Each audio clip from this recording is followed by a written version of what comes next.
Ladies and gentlemen, testing. Ladies and gentlemen, we are now going to enter into our panel discussion. But before we do so, we have a presentation to make, an important presentation to make. If we could have Terrence and the General? Commander, my deepest apologies.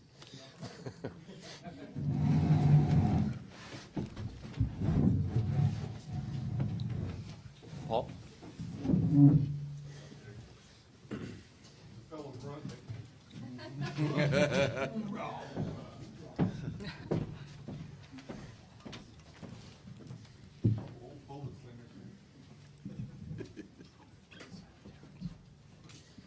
Want this mic? You know what? Take it out.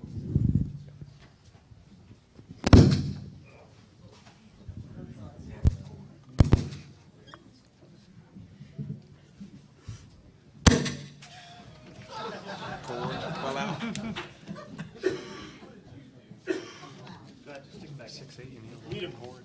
Yeah. See if you can hold that cable in there, Paul. I don't think the lock works. Mute the channel.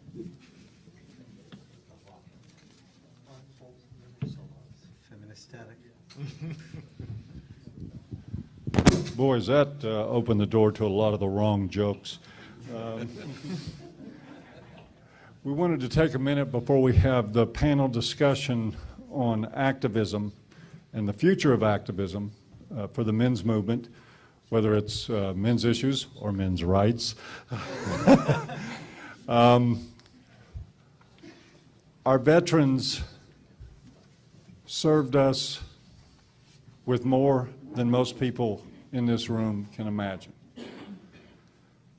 And they still didn't forget us in our moment of need here. It was veterans that stood up. It was veterans that worked security. It was veterans that made sure that free speech that they have fought defending was allowed to continue. I'm not going to bore you with a long speech, but it's time for us to give something back. And for this, we want to present a check to the VFW of Bruce Hall for $2,000 to serve the veterans that come to this facility.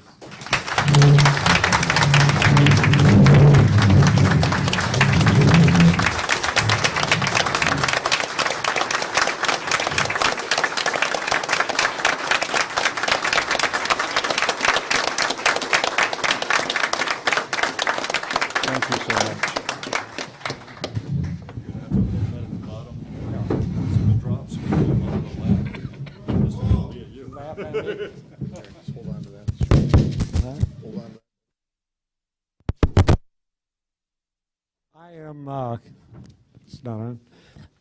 I'm glad that on short notice we were able to accommodate everybody. And the dean,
There we go.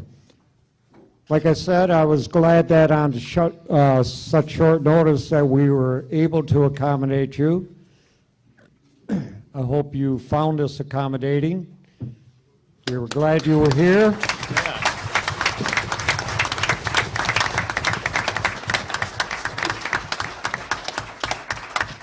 And it just wasn't me. It was our hall manager, Annie, over there, that did a lot of the work.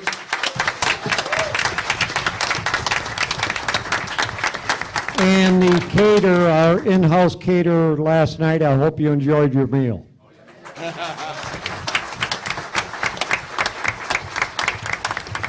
And I want to thank you for the check. This helps us help our veterans, and we truly appreciate it. We have a lot of veterans programs, and this is where it will go. Thank you very much. Thank you, Commander.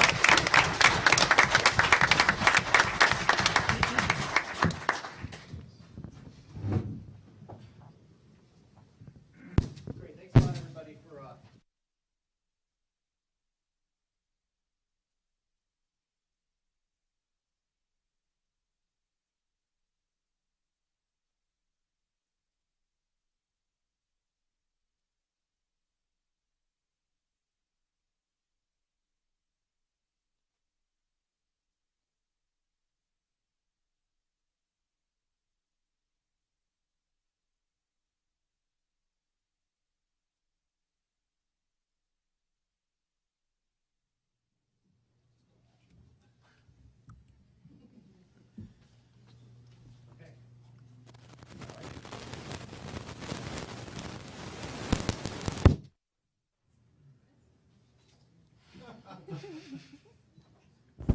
Okay. Yes. Okay. All right. My name is Robert O'Hare. I'm the U.S. News Director for Voice for Men. We're going to end this conference with a panel on activism. Men's rights activism has had an obscure past, to say the least, and many perceive it as being checkered and even somewhat ineffective. And while this is true in many cases, it is certainly not true for every group or individual who has championed one or more of the causes addressed during this conference. There have been many instances of successful strategies and initiatives which have achieved broader awareness, recruitment, and even legislative change. The goal of this panel is to present a handful of people who have a proven record of success in men's human rights activism. Each panelist will share their experience with initiating awareness and change, as well as their thoughts on the most effective way to do so. An eye on the future is key. Clearly, the MHRM is entering a new phase where a broader awareness of the issues facing men and boys must be accompanied by positive efforts to make a difference in the broad range of arena in which they face challenges and discrimination. I'm going to briefly introduce each panelist by their name and title and a little bit of information. And after that, I'm going to allow each panelist a brief introduction of themselves, their thoughts on activism, what they think has made them effective activists, and what they think the future of activism is. Then I'm going to turn the panel over to you, the audience. Please keep your questions please keep your questions brief, keep them limited in scope, and please, the subject is activism. We've been talking about ideas all weekend. Now we have to talk about activism because this is what's going to bring us into the future. So I'm going to go ahead and start by introducing Cardinal Smith, clearly a very effective activist.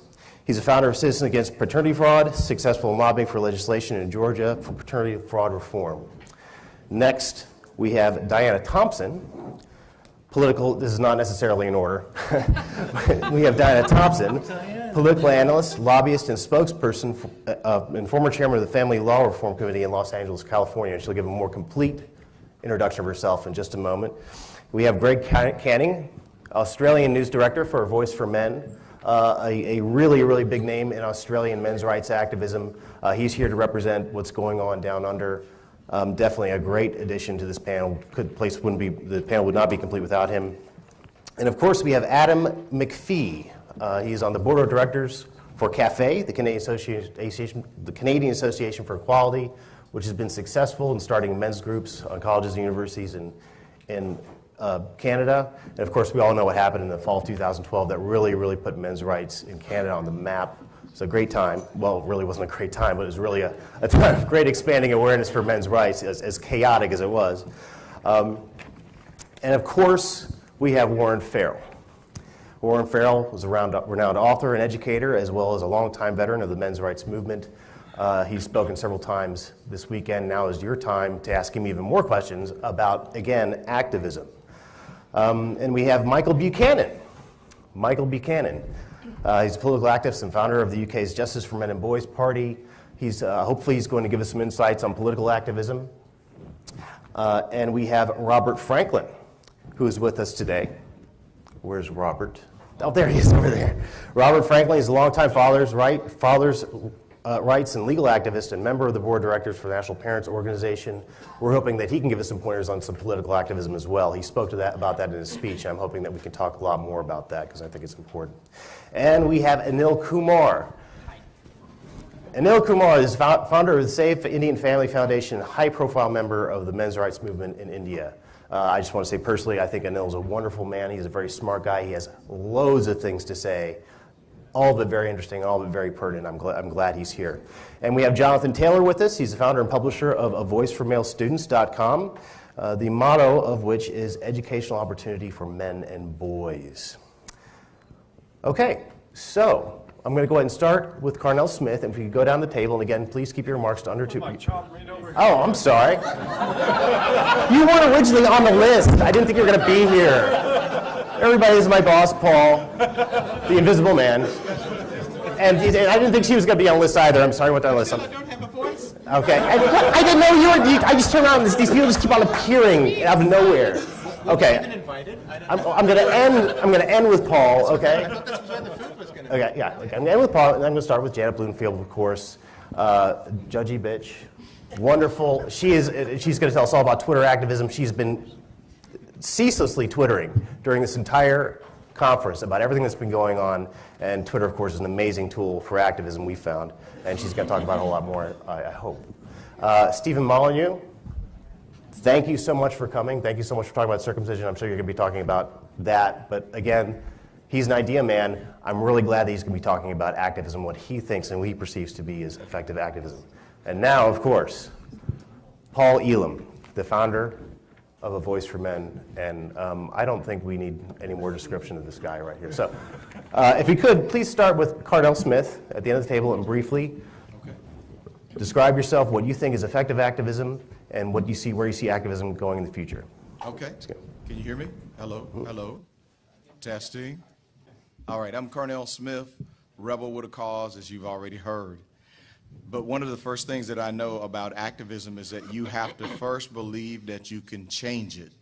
You may not have all of the answers, but you have to be willing to connect with people who have already done what it is you want to do, be coachable, and not try to reinvent the wheel. I took a page out of the playbook on the civil rights era, and Dr. King said, demonstrate the suffering. So I didn't think of paternity fraud and family law issues as purely just men's rights issues. They were human rights issues, civil rights issues. Involve yourselves also with learning about how to get the academia community involved, the legal community involved. There are many people who are willing to get involved with social justice. So when they saw me at the Capitol, they didn't see Carnell Smith alone. They did not see just a man of African descent alone. I started out standing in the rain in front of my Capitol by myself with the media, asking other people if they knew someone that was affected like me, and if they knew somebody to come join me. One was the guy starting. That grew to 12. That grew to hundreds, to where we packed the Senate, the House of Representatives. And my legislator said that when we first started and we started talking about this issue, I thought you were only going to show up with 3 people. But when he saw black, white, Hispanic, Asian, he saw military in dress uniform, we saw men and women who were affected. He said, man, this is really a bigger problem than I thought. We have to be inclusive of people who will support us and not exclude people just because maybe they haven't been personally affected. A key of success for the civil rights reform was that it wasn't just black people that got the laws changed. People got involved because they said it was wrong.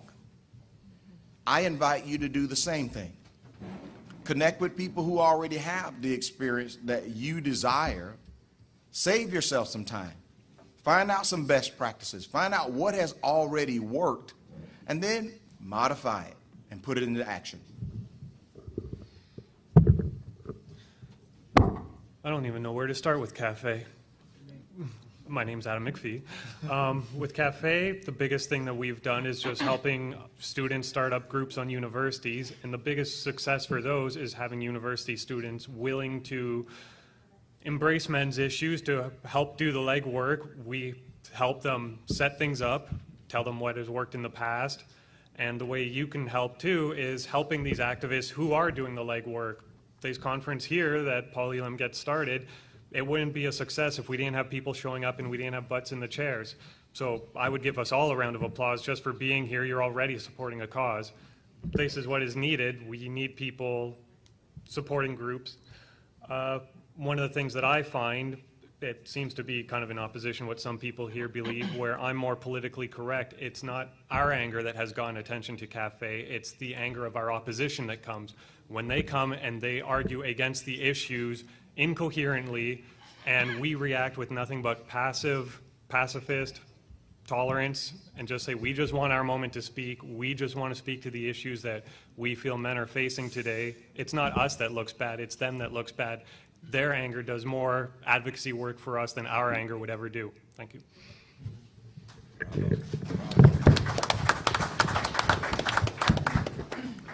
I'm Robert Franklin. I'm on the board, board of directors of the National Parents Organization, formerly Fathers and Families. Over the years, we have stopped more bad legislation and passed more good legislation than most, literally dozens and dozens of bills. Pardon me, we've been able to pass or stop at the state level. Myself, over the years, I've engaged in street activism, electoral politics, and of course, writing and doing radio interviews, television interviews, other media. How do we make change in this country? If being right and having right and justice, morality, equality on your side won for you, we would have already won. Mm-hmm. But it doesn't. So how do we make change? A couple of different ways. Legislation, and as Warren mentioned earlier, litigation. And with regard to legislation, as I said in my presentation, we've been trying that for a long time regarding shared parenting, and it hasn't worked. And what that means is that those legislators don't respect us. They know we have the truth on our side, but they're not doing what we want, and that means we need to start doing electoral politics. Maybe that sounds like, oh good, we get to raise $1 million and start a PAC. No. Most of the office holders that hold the keys to our success are pretty low-level people. They're state legislators, they're judges and things like that, and the thing they fear the worst is an opponent. And we can provide them that, and it doesn't cost a lot of money, and it doesn't take, it takes volunteers and a good message, and once you do that, the great part is you don't even have to win. You don't have to depose an office holder. All you have to do is scare the pants off of them, and the next time you come in with their bill, they'll listen to you. One other thing, I'm going too long, I know I am. In addition to legislation and litigation, is just showing up. Like he said, it's just showing up. And you can show up in a million different ways. You can write a letter to the editor when you see the wrong type of article. You can, you can call the editor of a newspaper or magazine. You can make your voice heard without anybody but you, all by yourself. And I'm just going to shut up now. Hello. Can you hear me? Okay. Hello, my name is Diana Thompson, and I'm a former lobbyist, political analyst, and spokesperson. I've spoken all over the country on shared parenting, paternity fraud, child support issues, and other family-related issues. And the first thing that I want to say is that there is really no quick fixes. We all heard about a lot of issues over the last few days, and we know that the issues are there. Now we just have to figure out how to change them. There's no quick fixes. Change does not happen overnight. A lot of people walk out of court and they think, I'm going to get this changed in no time, and I'm the only person that's dealing with this. I'm here to say 25 years doing this that it just doesn't happen that way. It takes a lot of dedication, commitment, and very hard work. And it is often a very long process. And one thing is you may not be able to do everything, but everybody can do something. And I have just a few steps that we aren't allowed to talk that long, but I just have a couple items that I think would be very helpful in activism. And one is research. When you first have an issue that you've never faced before, you feel very devastated, you feel very lost, you feel like you're the only one out there that's experiencing that. I assure you, you're not. Many people have experienced the same things you all have for many years, and people have been working on these issues for many years. Reach out to those people that have been working on the issues because they know a lot of things that have worked in the past, and they know a lot of things that have failed in the past. And it's so important that you reach out to people who have proven track records. Not people who are trying to sell you something or, people that actually you have seen change. Another thing is legislation. The key to making change is changing legislation. So many people are intimidated by the process, thinking, how can I make change? I'm just one person. Well, the first step is to learn who your legislator is.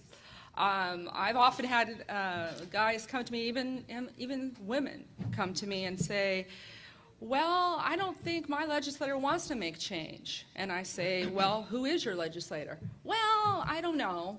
I'm not sure who they are. First thing you have to do is you have to get in contact with your legislator. You need to introduce yourself. You need to, first of all, plan before you go. You cannot inundate him or her, with a million different problems. Start out with something that is really important to you, your main focus that you want to change. Talk to them and get to know their aides, especially. That is the most important because you're not normally just going to walk in and get to speak to your legislator. It doesn't happen that way. You need to talk to the aides, develop a relationship with them. To this day, I have relationships with the legislative aides in California so that I can call them when something goes up for help. I can get their advice on things, find out where a bill's at. They're very, very helpful in that respect. Just don't be intimidated by that. Another thing is, before you even talk to legislators, what about learning about candidates before they get into office, finding what their issues are. Do they care about your issues at all? And why not try to encourage people to vote for people that are interested in these issues that might be able to help? And another thing is communication and the media. When you see negative articles out there, why not write a letter to the editor? Why not write a comment? These are all important things, because if the media writes negative articles and no one says anything that is bad or wrong, they're going to continue to do it. You have the right to say, no, this is not my experience. This is not the way it is. And also, what about the campaigns out there, like the boys are stupid, throw rocks at them? Who are the people buying this merchandise? You need to go against this kind of stuff. Make your voice heard. And the last thing is social networking. This is such an important tool. When I first started out, we didn't have all these social networking things, and it was a lot rougher. But now, there's, you know, so many different Facebook groups. There are Facebook, Twitter, all different types of social networking. And it's a good way to find people who care about the issues and let them know that you're there. That's a good way to connect. And then in closing, I just want to say the most important part of activism is to realize that you can make a change. You all are capable of doing it. You just have to believe that you can do it. And I mean, I have been called names as a woman, you know, a traitor, maybe worse, you know, but that's not going to stop the work that I'm doing. You just have to look past that. I'm not telling you that change is easy. It's not. It's a lot of work. But I'm telling you that our children are worth fighting for. So.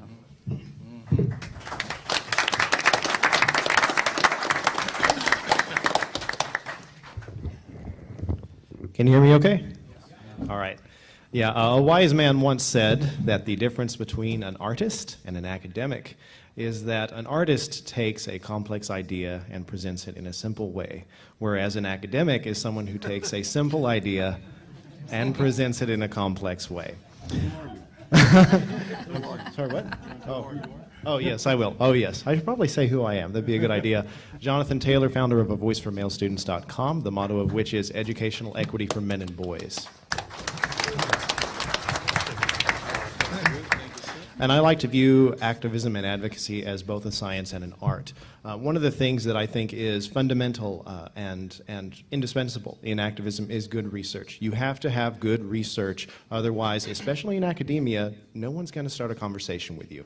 And that's one of the things that I really hope to provide at my website. And that's why I create these huge just warehouses of resources for students, and not just or students, parents, teachers, advocates, anyone who wants to work to create a change. Whether it is just a warehouse of statistics, graphs that I make in-house, but there's other resources for students as well that I try to make, such as voiceformalestudents.com also hosts the largest online database of male-only scholarships in the world. It also maintains a regularly updated list of men's issues, conferences, workshops, symposia, webinars, things like that. And also a list of guides to activism and education policies, things like that. But that all goes into that fundamental element of research, which you must have before you make a conversation, especially with anyone in academia. So that being said, you must not only have good research, you also have to have passion. You have to find what gives you, what sustains you in this movement, and you have to hold on to it, and you can't let it go. For me, there are various things which have inspired me, whether to passion or sometimes to anger. We've all been angry at various injustices, but for me, what keeps me going, I don't have any kids of my own that I know of. No. No, actually, I've been pretty responsible in that regard. But what keeps me going are my two little nephews. And I want to know that by the time they reach, 18, 19, 20, years of age, that something will have changed. Something major will have changed in the conversation on educational equity, and that is what I work for. And I feel like I'm racing against time, where, you know, as they grow older, I want something to have changed, and it's so that's one of the things. And so you have to have good research. You have to find what sustains your passion. And also, I think also you have to be able to build and maintain good working relationships. That is another indispensable element of activism, and that is why conferences like these are so very important. You get to network with so many people around you. You get to put a face to the name. You get to just reach out, find people that you've never talked to before. You know, you'll find a lot of people who would be interested in what you have to say. But that is another indispensable element. And I'm probably going over, but thank you so much.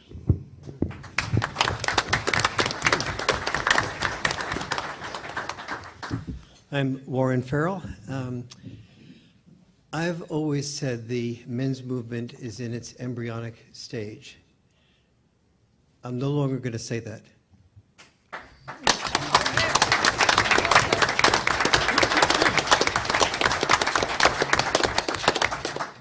I've said that for 44 years. Now, this is a hell of a big embryo. So this baby's going to be huge. And so the question is, how did this go from an embryo to what happened today? And it happened by many of the ingredients that AVFM have put together. It has allowed for that anger and upset. It has allowed for scholarship. It has allowed for activism. It has allowed for volunteers. It has brought many people with many different talents together. So the first thing to understand is this is a good model for what it takes to birth the baby. Number two is really number one. Number one is, if you want to be an activist, the number one most important thing is take care of your health.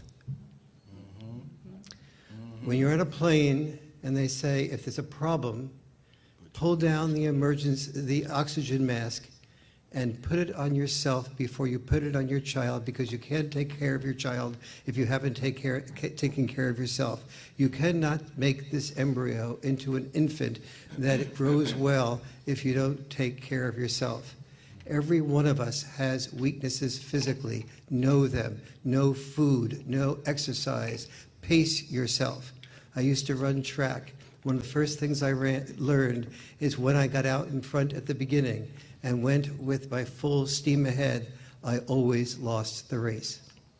I had to learn to pace. Number two, yes, be strong and articulate these issues, but you've got 2 ears and 1 mouth for a reason.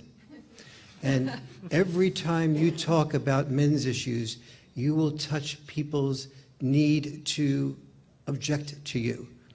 The more we need you, the tougher it will be to share these issues. Every single person with whom you speak, you must listen more than you speak. And when they feel heard, they will begin to be able to hear.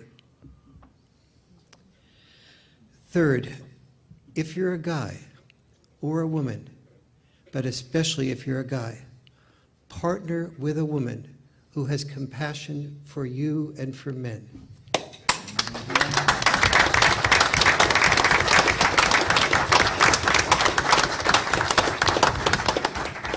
And find her not by paying for the first 3 dates and then hoping she'll know how to pay for herself. Find her by being yourself right from the beginning, and let her reject you so that you can get on with finding a woman who's more appropriate for you. Amen.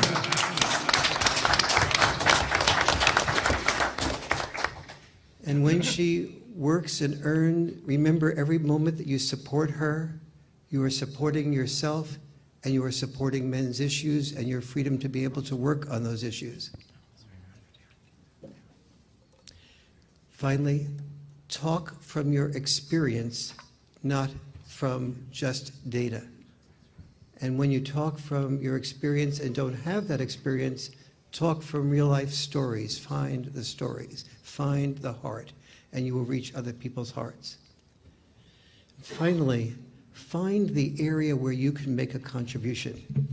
I gave 10 examples of possible men's issues to focus on today. If you have a son or a daughter, if you have a son, focus maybe on boys' issues. If you have a daughter, maybe focus on equally shared parenting. If you have an interest in economics or statistics, focus on the pay gap. If you have an interest in suing, focus on getting men's studies into the university. If you have an interest in anything, focus on communication. Keep the health and the communication as something that you master, and you master those two things. On that, you can build the foundation based on your interest and contribute to the movement at a pace that will keep you around when you're in your 80s. Thank you.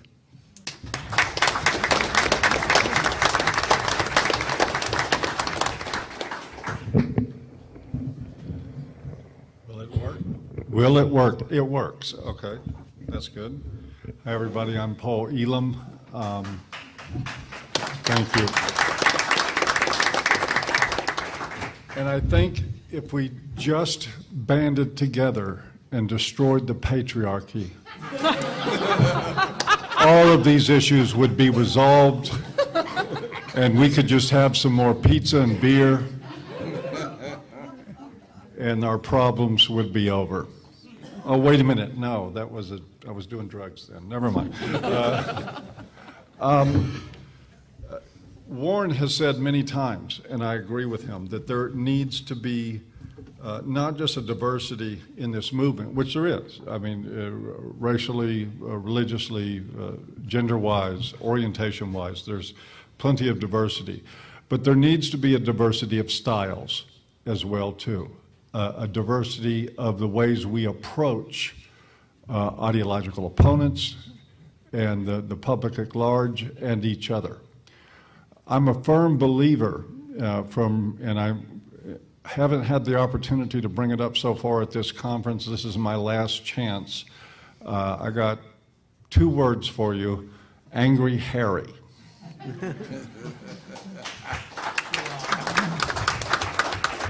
Angry Harry showed me what was possible, that the internet was very much a potential vehicle to create social change in ways that no one has ever previously imagined. And I would argue right now that the presence of all these fine people in this room, this collection of thinkers and activists and advocates, is proof that the internet is one effective tool. I also agree that legislation, that litigation, as Warren has talked about, is very, very important. All these different approaches, social media, speaking to your family can be a form of activism, letting them know what you believe and not hiding from them. What I want to address for just a couple of moments before I finish up here, and we'll pass this next to Dr. Canning, is that I get contact regularly from people all the time saying, what can I do to help? And my answer to them, without hoping not to be sarcastic at all, is to say, I don't know.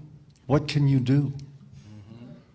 What skills do you have? Do you have computer skills? Do you have graphic skills? Do you have programming skills? Do you have the ability to give speeches, to write speeches? Are you willing to stand in front of a courthouse or a government building with a sign along with other people? What can you do, and what are you willing to do? I could say right now that if you have tremendous skills with computers, talk to Carnell Smith, talk to Jonathan Taylor, see what you can do to help.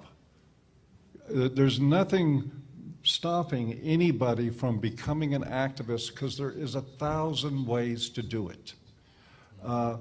And one way may not be great for everybody. As a matter of fact, it shouldn't be.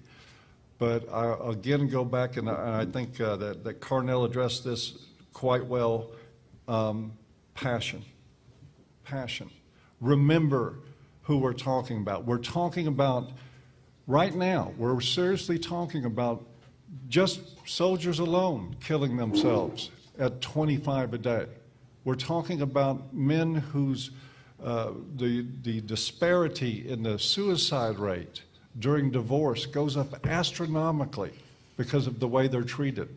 We're talking about people that are in prison on false accusations. We're talking about academic careers that have been ended. I talked about Caleb Warner in my earlier talk. He's a young man at the University of North Dakota that was absolutely railroaded after police had determined that his accuser was false and issued a warrant for her arrest, and the university still said, too bad. He finally got it cleared up, but right now Caleb Warner has given up his dream of being educated, and he's driving a delivery truck. And there's nothing wrong with honorable work, but this was a future destroyed. If that doesn't give you passion, you're not going to be an activist. So with that, I want to pass it to one of my favorite people here, Dr. Greg Kenning, who I got to meet for the first time.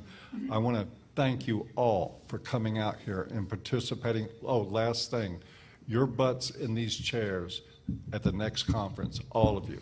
That's an order.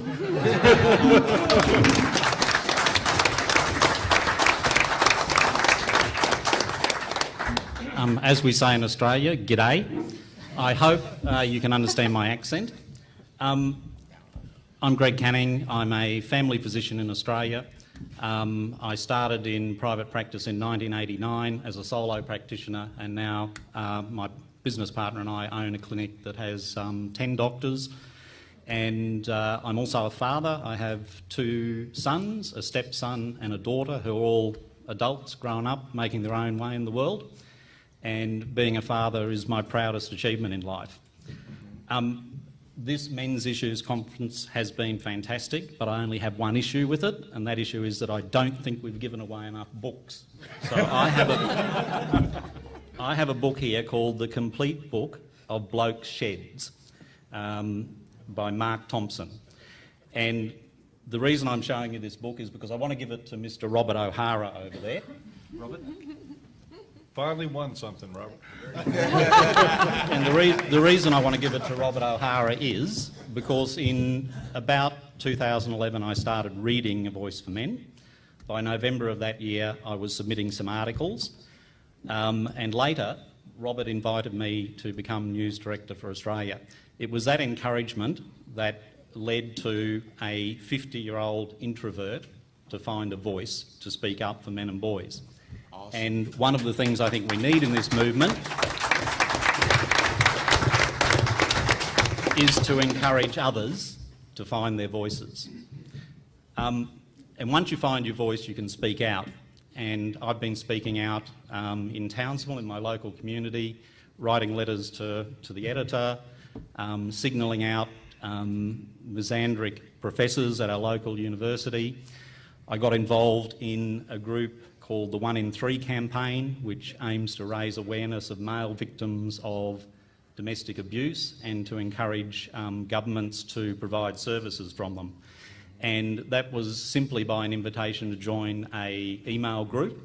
And what that email group does is whenever we see anything anywhere in the media to do with domestic violence which is wrong, which is about 20 times every day, someone in the group will take responsibility to write a letter, try and get it corrected, and we've had a lot of success. So much success that the feminist academics hate us, they denounce us in their articles, and every time we're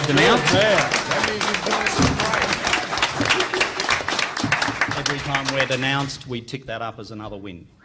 All right. So I think networking is important, and that's one way of networking. I've been really pleased to see people here gathering little lists of other people's emails so we can all keep in touch.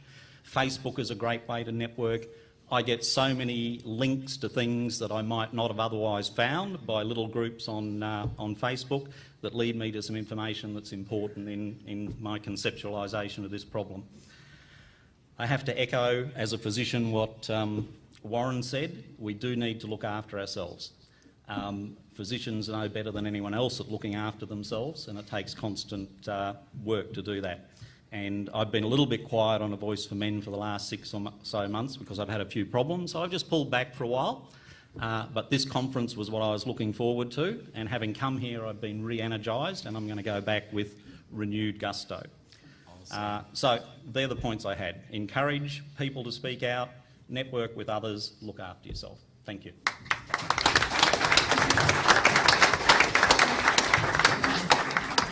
Hi. When we started in 2004, we were in India, 60 guys in a Yahoo group. And we had a lot at stake. India has 2 domestic violence laws, and what was at stake is very simple. If a woman is going through separation, and if the husband and his family are not ready for a huge sum of alimony as an out-of-court settlement, she is going to unleash both the domestic violence laws against the husband and his parents and his siblings. So when a woman says, my husband, his mother, his father, his sister, his brother, and maybe even his friend, subjected me to physical and mental cruelty, okay? Because this law was enacted at a time when the word domestic violence was still not there, in 1983. So they used to have the word called cruelty. So he subjected me to physical and mental cruelty. No evidence is seen. And the law says you are presumed, the Evidence Act says you are presumed guilty until proven innocent. It is coded in the law. And the whole family in 2004 used to go to prison for 10 to 15 days. The parents, the woman, the pregnant sister, or the lactating with your child, everything. So what we had at stake was huge. The whole family reputation is gone. The parents are like shattered. It was huge. So we had no time, to think, do anything. And we were in touch with Glenn Sachs and the literature and Warren Fall's books, everything, right? So we got all this stuff and we got into action. And we created chapters in 2 years' time all over India with helplines, so men can get to the support groups. And we had meetups every weekend in Bangalore, in Delhi, in Mumbai, in Nagpur, in Calcutta, in Lucknow, all over India. In 2 years, we got the chapters and we started protesting. We started protesting.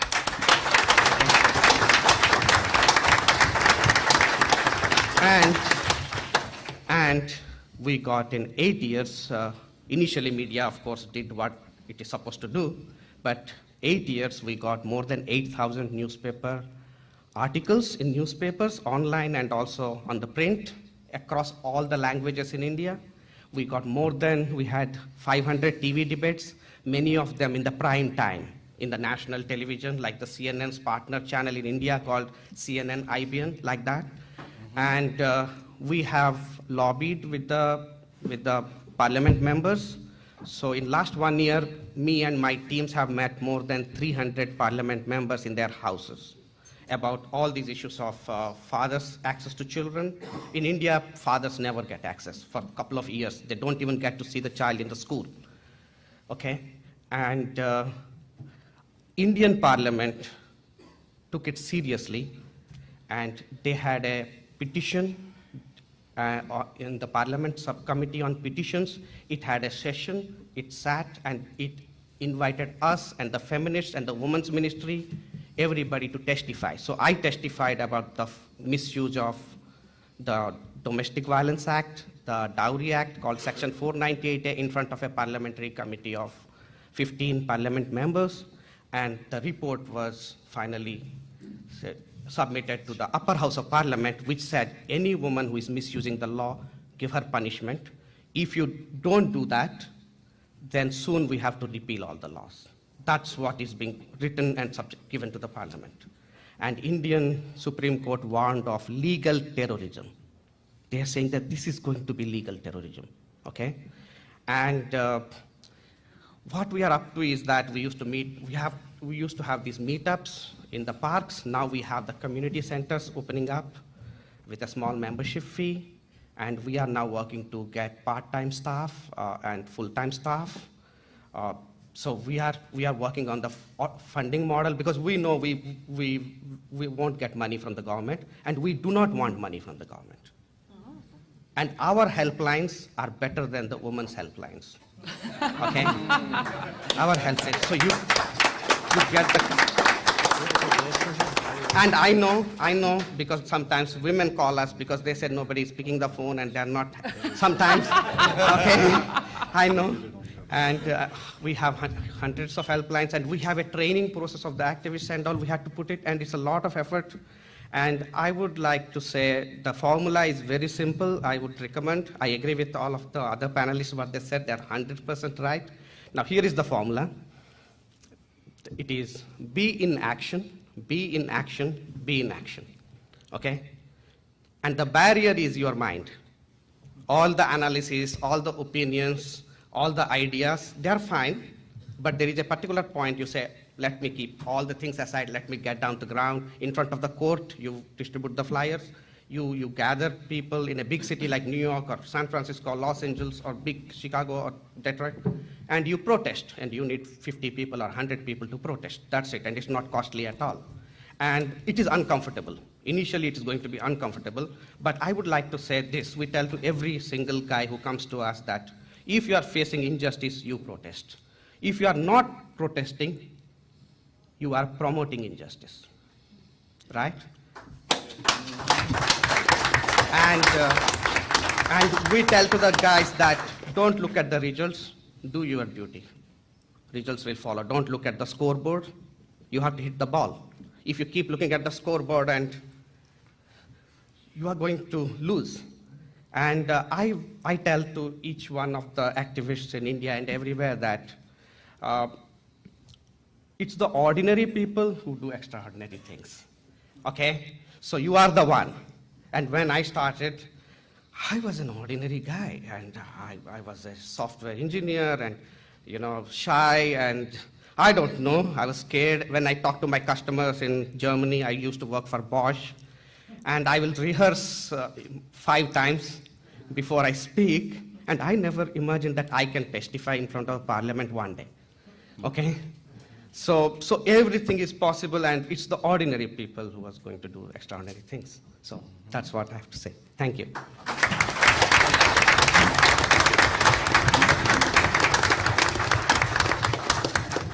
Hi, Mike Buchanan, leader of the British political party Justice for Men and Boys, and the women who love them. People are always dropping off that subtitle.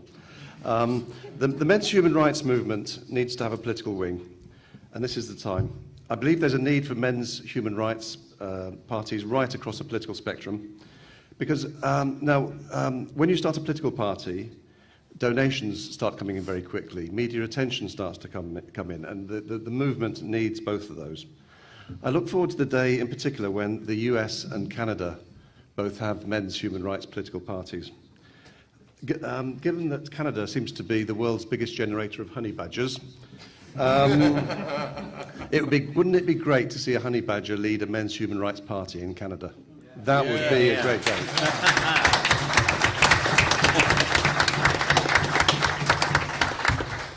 That's all I have. Thank you.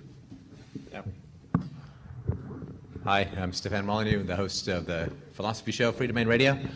I don't do a huge amount of activism, I guess, because it's a crazy life, right? To try and pursue virtue in the face of social ostracism and calumny and attack. It's a ridiculous thing to do. I mean, with the caveat that it makes you enormously happy in the long run and makes the world a better place. So my basic feeling is I want to have a closed coffin funeral. And the reason I want to have a closed coffin funeral is I've lived a life of dedication to virtue that I look like this. And then nobody could stand that I died so happy. So yeah, you're going to die either way. Do the right thing, and you'll die with a smile on your face, and I think that's a life well lived.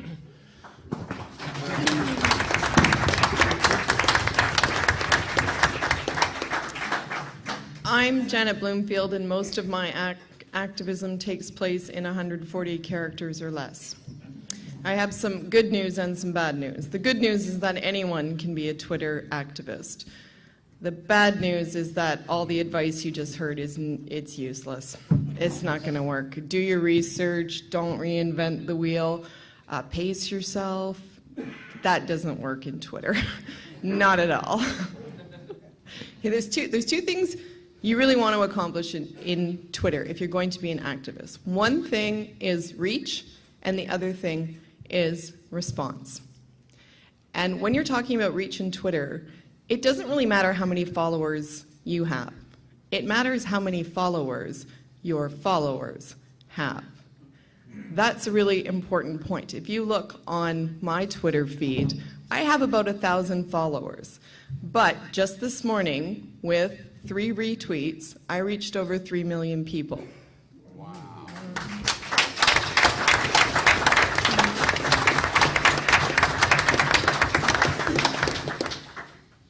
What I go after on Twitter is I chase after voices that are slightly open. I go after a younger crowd that I think is open to what we are talking about. I tailor my messages to reach people, especially young people, who might be willing to stop for 1 nanosecond, which is about how long people will read a tweet for, and consider clicking on a point of view, watching a video. Tailoring the message is really important on Twitter. Know who your audience is and go after them. And you have 140 characters, so you can go on quite a bit and make your point, you know.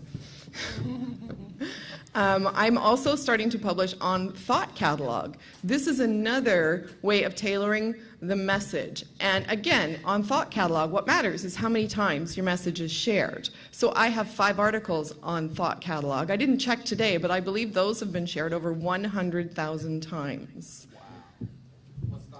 Thought Catalog is a website of just sort of random stories, publications, pop culture, political analysis. You sort of boil down, it's the TLDR, the too long didn't read version of news. And you just bring that down into a really simple message, and if people like your message, they will retweet it. And that's what you're trying to do. You're trying to tailor your message so that it will reach a lot of people. Here's a big mistake people make. They only retweet stuff they agree with. No, no, no. Retweet stuff you think is absolutely fucking horrible. That's great. That gets people to respond. That's the second part of what you want to do. Retweeting something doesn't mean you endorse it. So when you find something absolutely appalling on Twitter, go ahead and repeat it. Go ahead and follow those people. The more people you follow, the more people will follow you. This is something anyone can do, sitting at a bus stop. Find stuff on Twitter. The more people you follow, the more information you'll start getting. And you can start reaching out. It is almost impossible to get a reaction on Twitter. There's millions and millions of tweets being sent every single second, and it goes so fast it's just a blur, and they've forgotten what they read 2 seconds after they read it. But things will stick over and over again if you keep sending the same information out and keep collecting followers and retweet stuff that you don't agree with and try and get a response on Twitter. It's an excellent form of activism because it's communication, activism as communication. And I think that's really where we are. We still need to get the word out about what we do. We're confronting a horrible set of stereotypes in the media. I mean, I made some comment on Twitter that we were going to spend the money we collected on hookers and blow. Under 24 hours, we've got the Motor City Muckraker reporting that A Voice for Men admits they will be spending the funds on prostitutes and illegal drugs. But you know what? That brought us a lot of traffic. It got us a lot of attention. A lot of people looked at that headline and said, "What?" Okay, I'm going. And I want to say for the record, that's not true.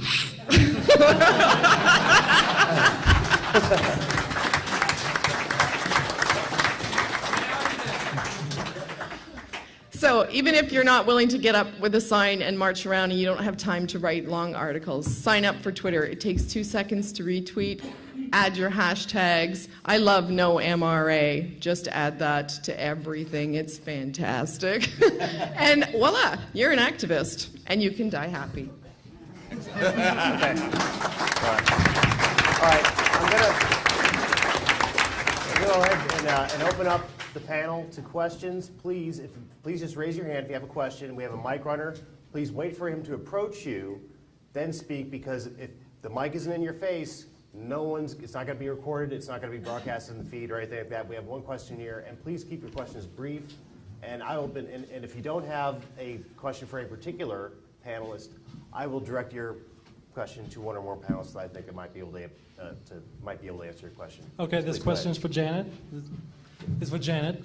It seems one of our greatest duties as activists is to protect all children from warped gender ideologies, which are possibly strongest in the school system. So as a mother and an activist, what would be your advice to other parents to defend their children against the influence of a misogynistic education system? Ideally, homeschool them. Unfortunately, I live in a small community. I did homeschool my daughter for the first few years of life, but I live in a small community where the only homeschooling people are wingnut, tinfoil hat wearing Christian Armageddonists. So they were being mis-socialized there to begin with. So I did put them in the school system, but I just talk honestly about, and I try to frame it in terms of styles of learning, that the school system is set up to benefit one certain style of learning, which mostly girls are good at, but lots of boys are too. And it demonizes another way of learning, which is mostly boys, but some girls too. That splitting the school system to only benefit one style of learning is ultimately destructive, and I try to make it clear to them that this is wrong. I am trying to help stop that. I want that stopped, and they should never feel guilty about preferring one style of learning over another, even from one subject to the next. That they're both right, and anyone who says there's only one way to do this is wrong. Okay, Jonathan, would you have anything to add to that? Yeah, I would just make sure that you're constantly engaged with your children and constantly following up with them on what happens in the classroom. And in regards to learning styles, there's educators have long been schooled in the notions of multiple intelligences. I mean, there's what, 7 or 8 different types of intelligences. There's abstract types of intelligence, kinesthetic types. That corresponds well with learning styles. And the approach to education should be that. Although there are distinctively ways in which girls and boys learn, you also have to come to terms with the fact that at the end of the day, every child is an individual learner.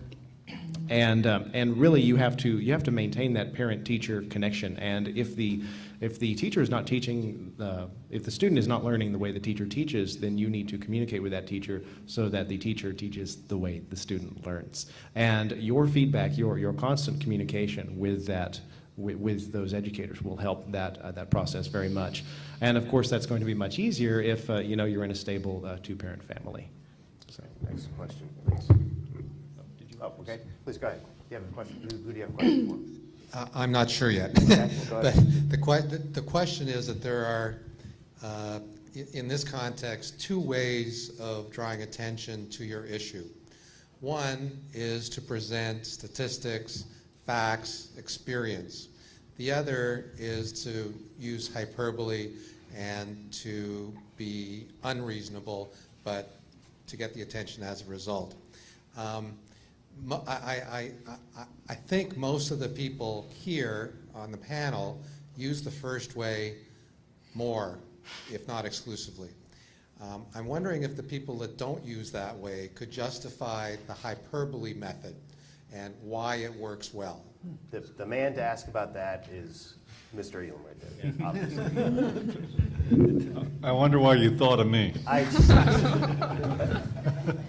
just it popped in my head. It is difficult for me to answer this without being blunt.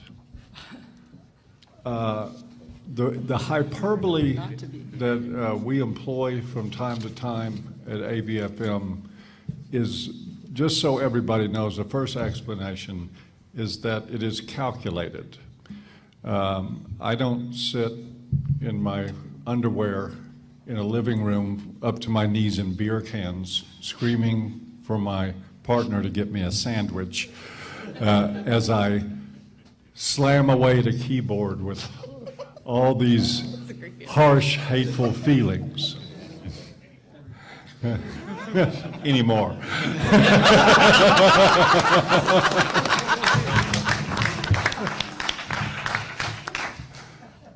One of the things I brought up in the press conference, and as a matter of fact, it was the core of my talk there, is that all social movements, all quests for justice, involve shaking a complacent society out of its coma. We have people dying over these issues. We've had some great talks. There's been serious talks. There's been talks that were funny. But in the end, we're talking about people dying. We're talking about destroyed lives. And we're talking about it going on in a society that is intent not only on just looking the other way, but on insisting that we look the other way as it happens.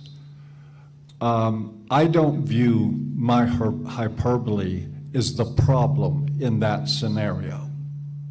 I view the cultural problem of misandry as the real offense. So for those that don't agree with my style, I say with all respect, don't read my articles. For those that do agree with it, I appreciate your support. But there has never been a social movement in history at all, ever, that got anywhere without a direct and confronting expression of indignation for problems that were not being addressed. And we're going to continue that going on for it. And thank you. And when? And it has always been in the plan at A Voice for Men. And those that follow the site closely already see it happening. When we can establish a meaningful dialogue with the media, I notice there's still some white lanyards out there. When we can establish a meaningful dialogue with the media, when we can establish a meaningful dialogue with the society, indeed, when we can establish a meaningful dialogue with feminists who say that their cause in life is for gender equity and for justice, we won't need the hyperbole. We won't need the rhetoric, because we'll be having a dialogue. But sometimes we have to accept that bad breath is better than no breath. I hope that answers your question. Thank you.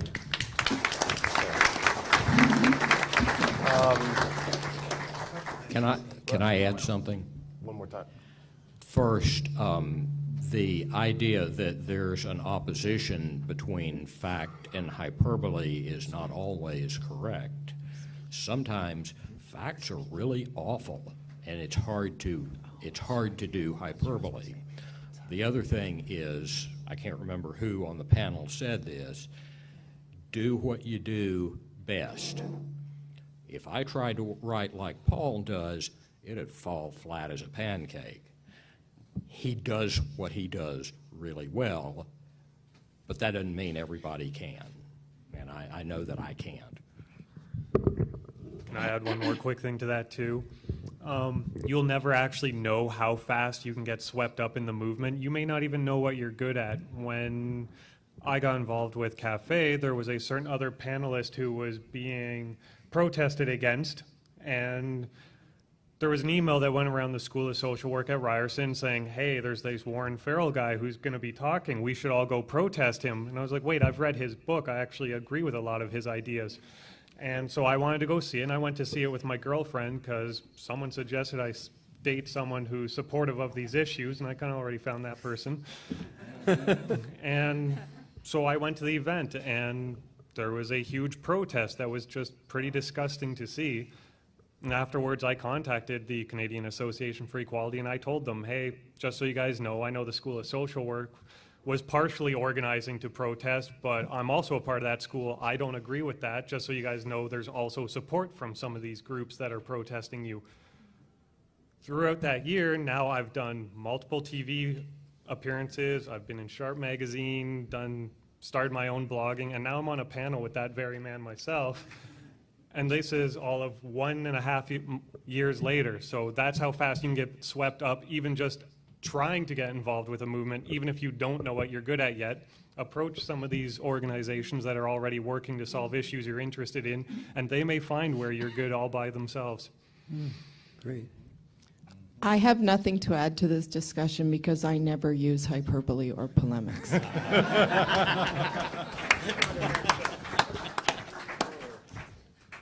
go on to our next question. Who was next?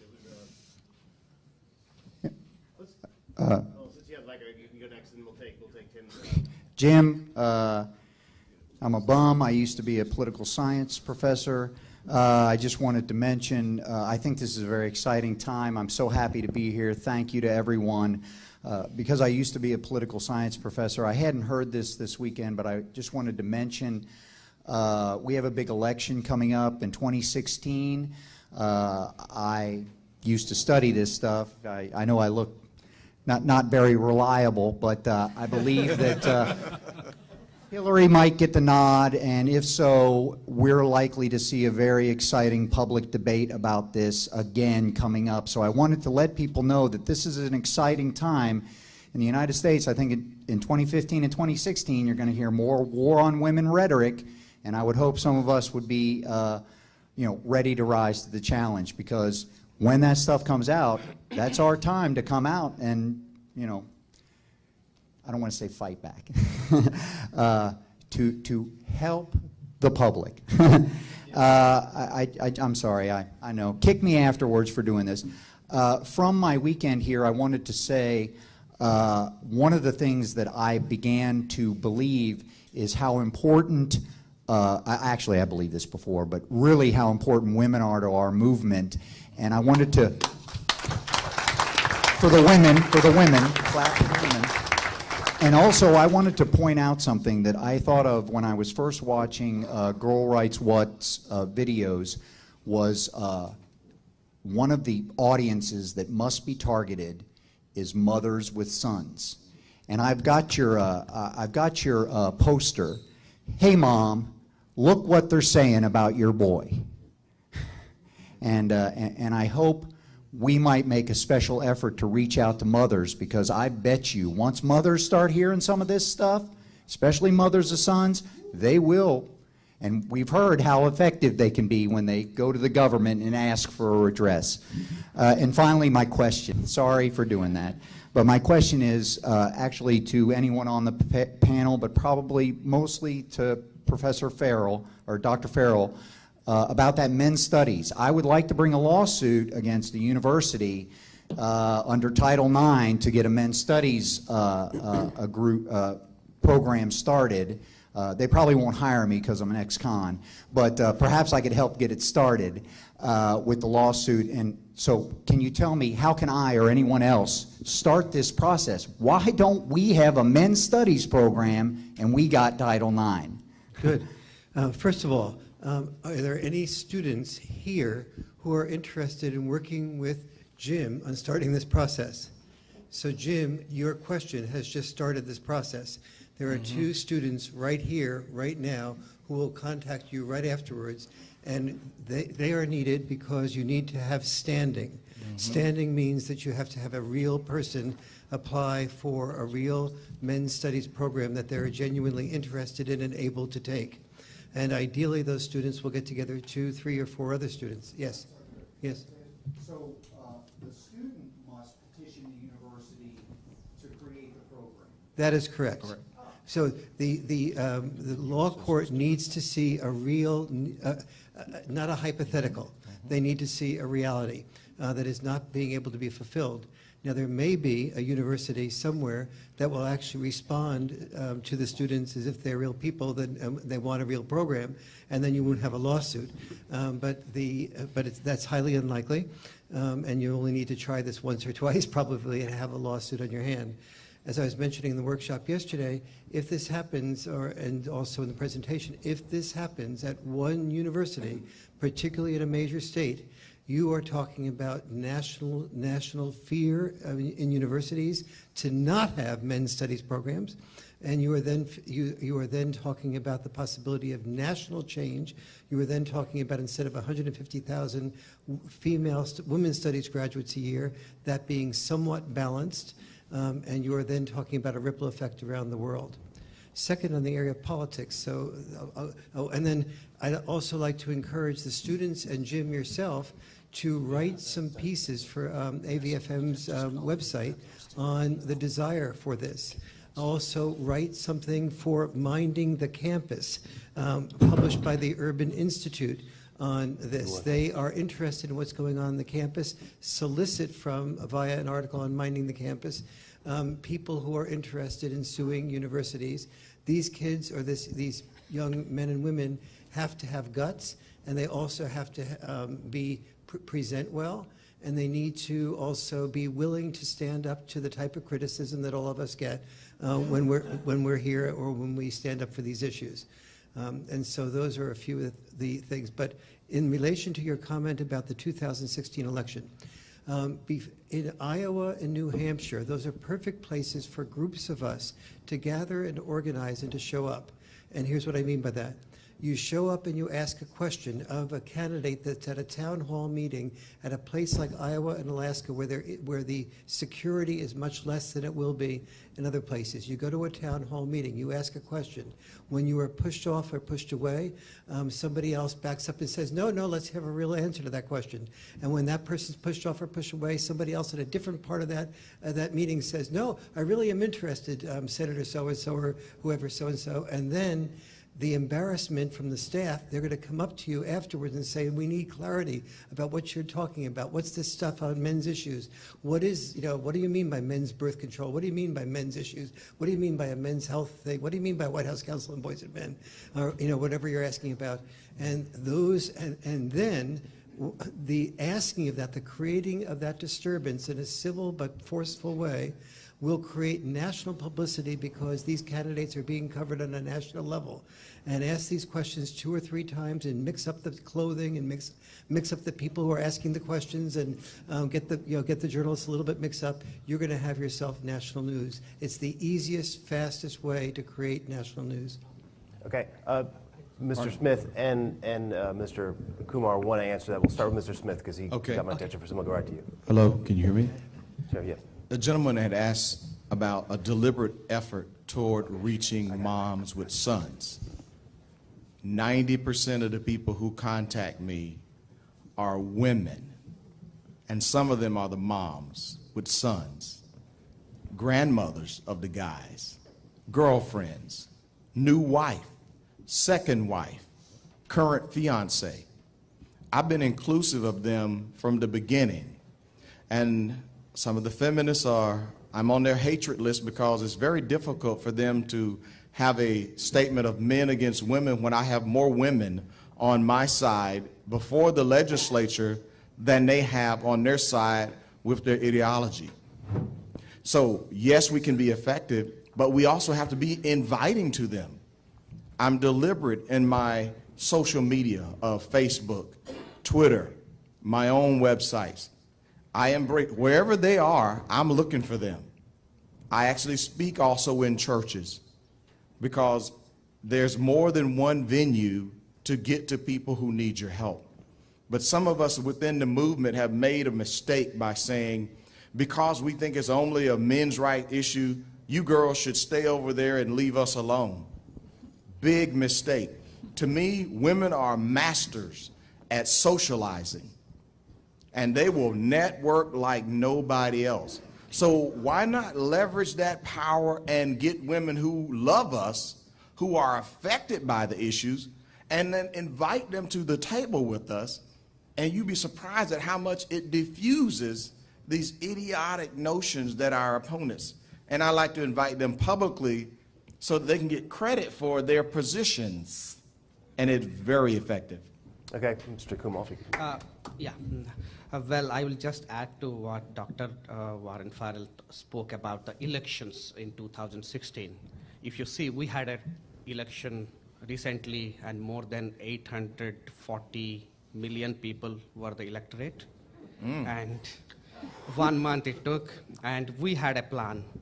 So we got into TV debates and these gatherings of politicians where all the candidates come to a town hall or some place where they interact with the people. So we had our guys in the audience, and we always got a mic. We spoke to them about shared parenting and all that. We really sometimes even heckled them, like that.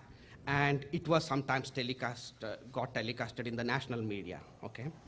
Now is very effective, because after the show, the politician spend some time speaking to you because you have an issue, and he sees that you are so serious, so that means this issue must be serious, otherwise why will somebody be so passionate about it?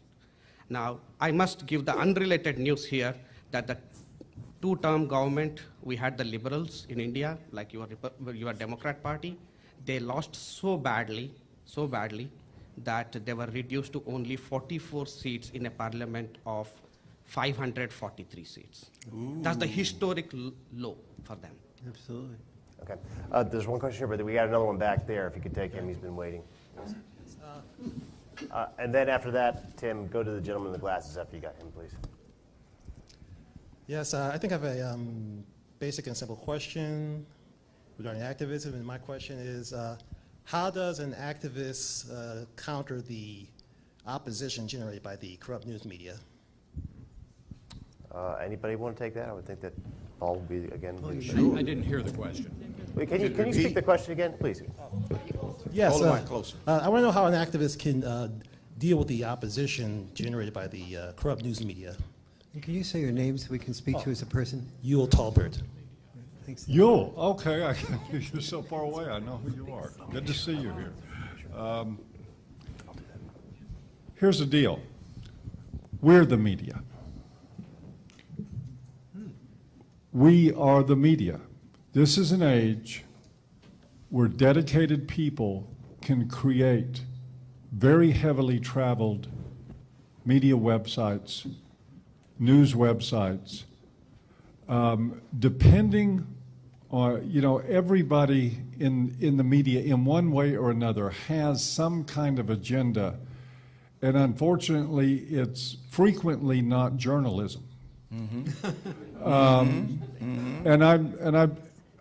I'm not picking on the journalists here. These guys are to be lauded that they showed up to ask questions. Right, yeah, I got to figure that out too. I know what he's saying. Okay. But to try to get a little more detailed about the answer is that the way we've operated at AVFM the whole time, yes, we've been criticized for some hyperbole and I think it's the new version of being uppity. And we're going to continue to do that, but when what happens, and the reason that AVFM has grown so drastically, is that somebody in the media will go 4 years back, grab 4 lines of satire, repost it and say, here's what the men's movement is about, and then they'll say, by the way, Elliot Rodger. And what happens is that it sends a lot of people to the site, and people that are just prepared and already have it locked into their minds that they're going to come there and find a bunch of misogynistic kitten eaters who want to turn back the hands of time and put women in the kitchen. That's what they're going to see. That's what people will see if they've made up their minds in advance. Where we grow is in intelligent, open-minded people coming to the site, reading enough articles and saying, you know what? I was lied to about this place. This place is not about hating women. This place is not about being regressive. This place is about gender equity as it was always meant to be, because that's what it is.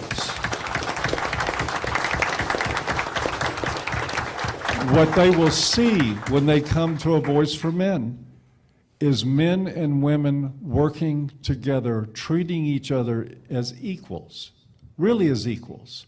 Not the kind of equal that you don't ever oppose what a woman says because you're not supposed to argue with women. People there have to stand on their merits. They have to make rational points, rational arguments. Both sexes have to do that in order to pass muster, to be there.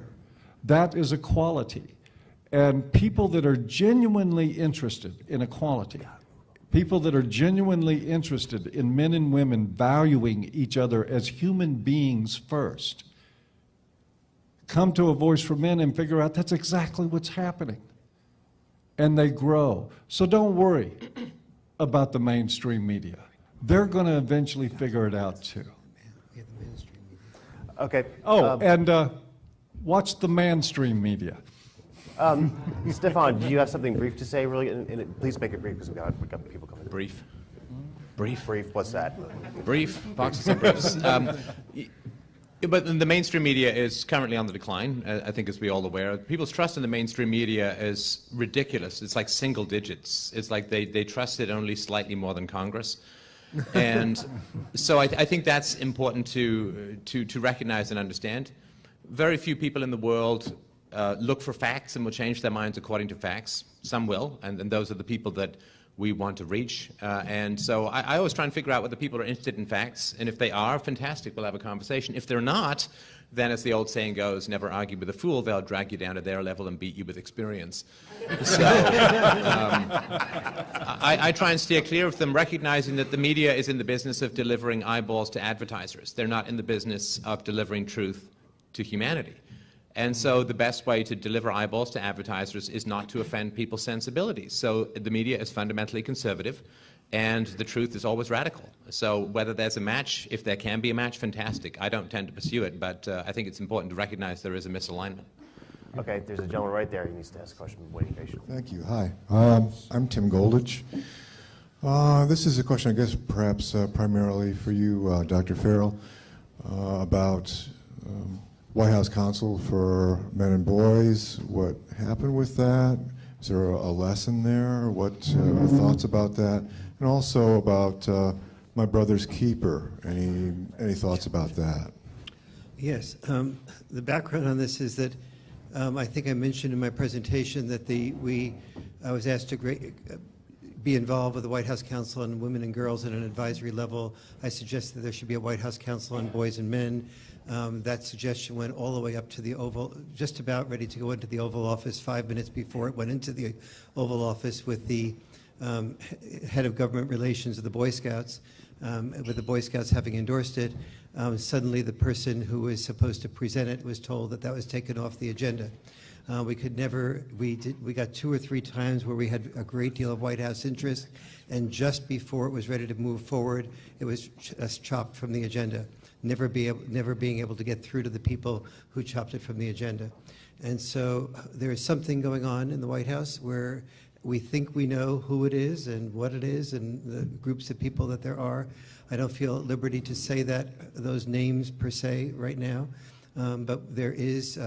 But the people who it is have a view of the world, which is that the White House Council on Women and Girls is one of the very few things in the world that understands women and girls, and the rest of the world is all men and boys.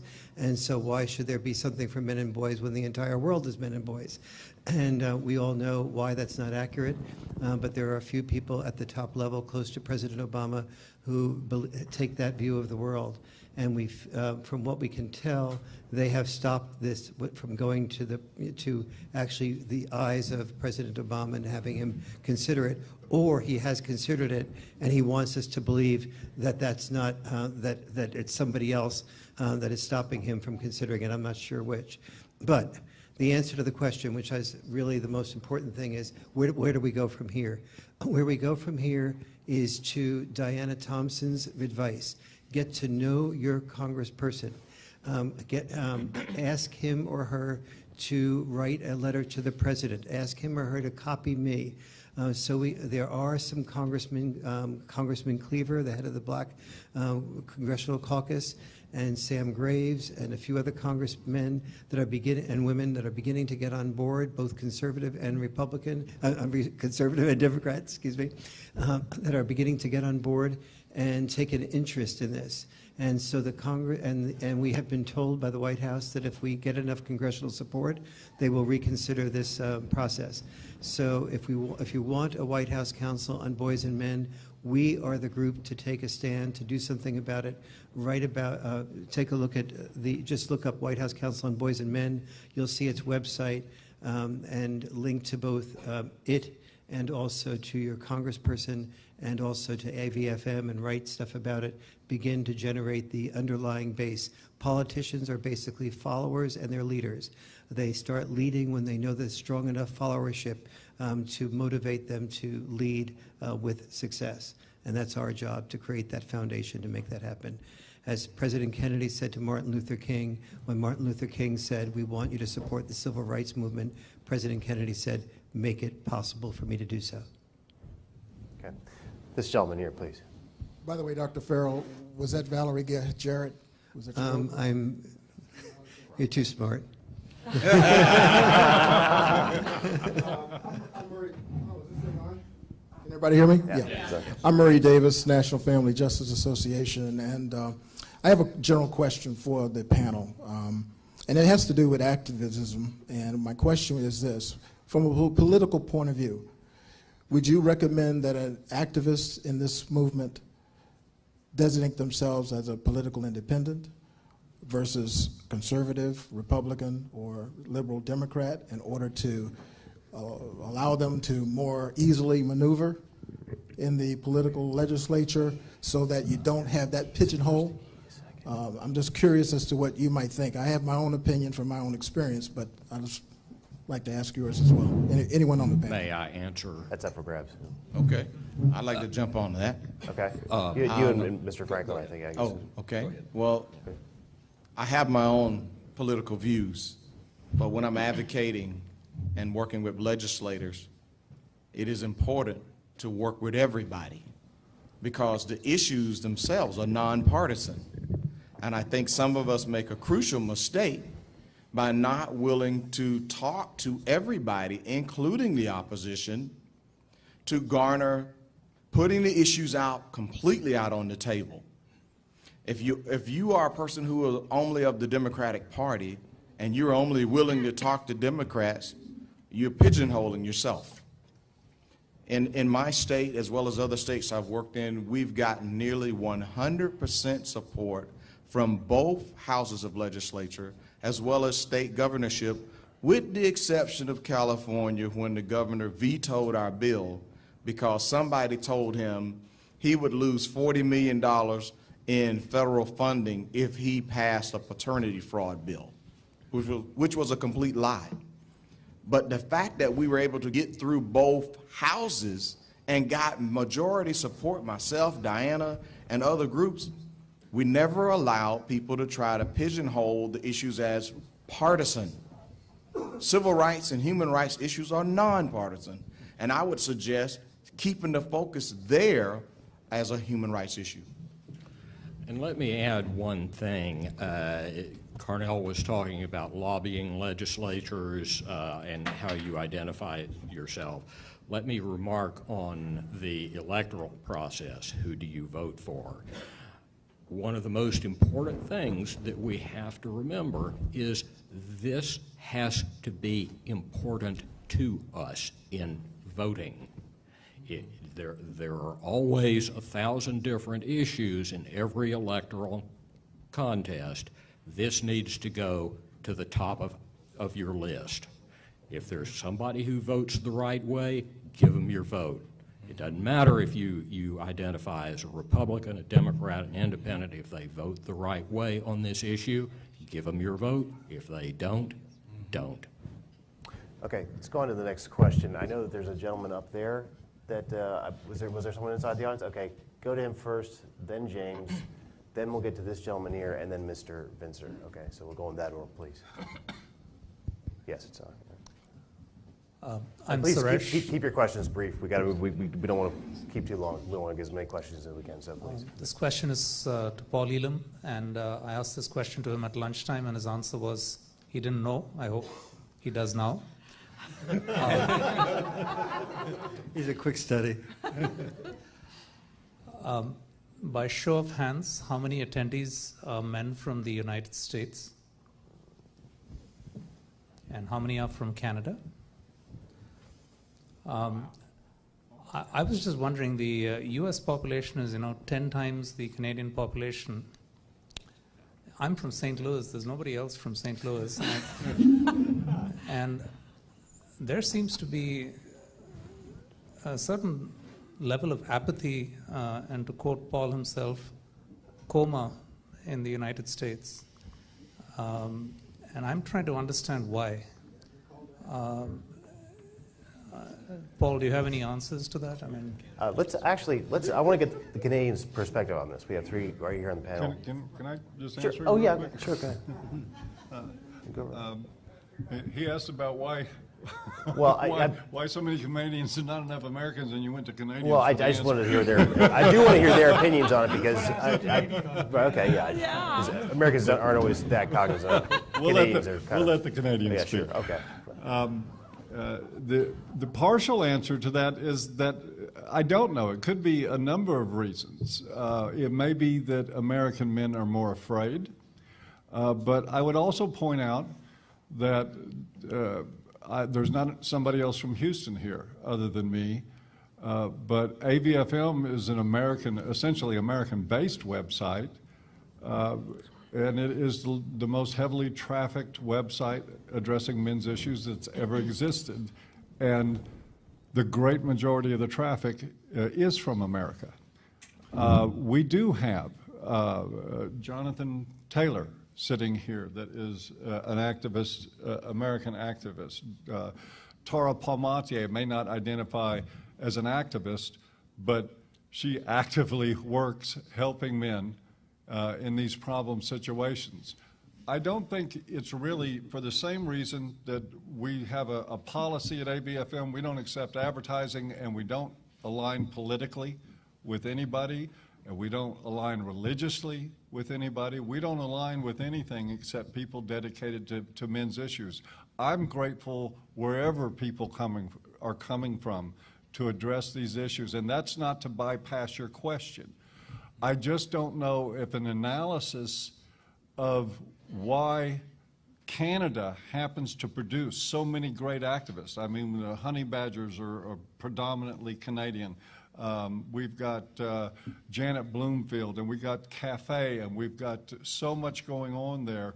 It may be because that the ideological feminists in Canada are crazier than they even are here. That's the reason. I guarantee it.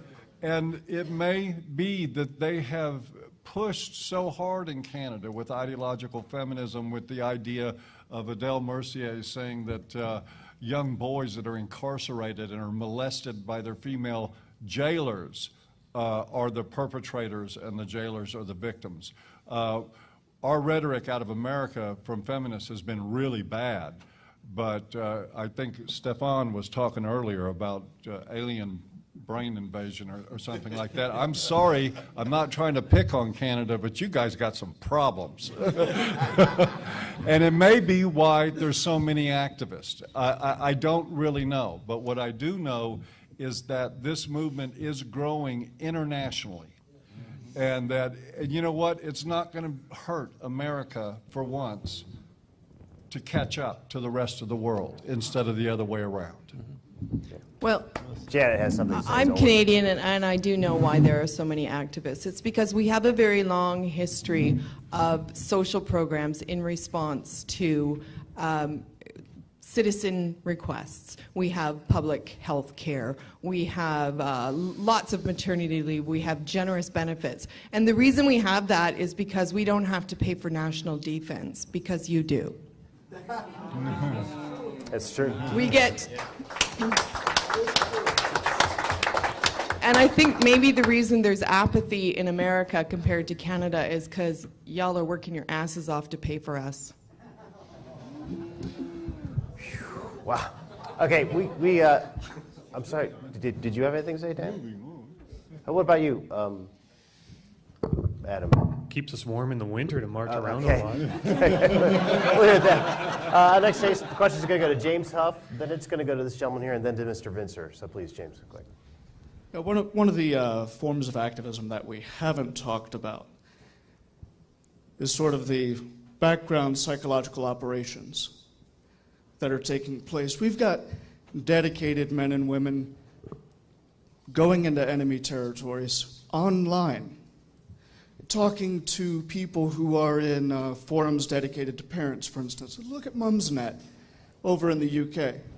There isn't a single person on this panel that hasn't heard of the Fathers for Justice campaign against Mumsnet. And then we have dedicated men and women moving in to those areas and actually addressing these issues. They're doing it anonymously. They're bringing it up right there to these people and gathering the feminist outrage that they have against us and our ideas, and then rebroadcasting that. And I think that is one area of activism that does need to be discussed. That's open for anybody on the panel, really, because actually James is really the greatest expert in this room on what he's talking about. But if any of y'all have any thoughts about that, please, free for all for anybody who has any thoughts. It's just, as I said, we need to show up. It's every time you show up, that's activism. That's showing up. Okay. Sure, yeah, please. In terms of online activism in particular, I would recommend that whenever you see anyone, especially who has any official, I work primarily in academic issues, whenever you see, for example, whenever I see something hateful against men and boys posted on a university website, I screenshot that immediately. Because, later on, they may take it down, but the fact of the matter is that even though they have taken down some of the things, the culture that produced that is still very much at that university, and people need to know who those people are. So that's just something I would like to add.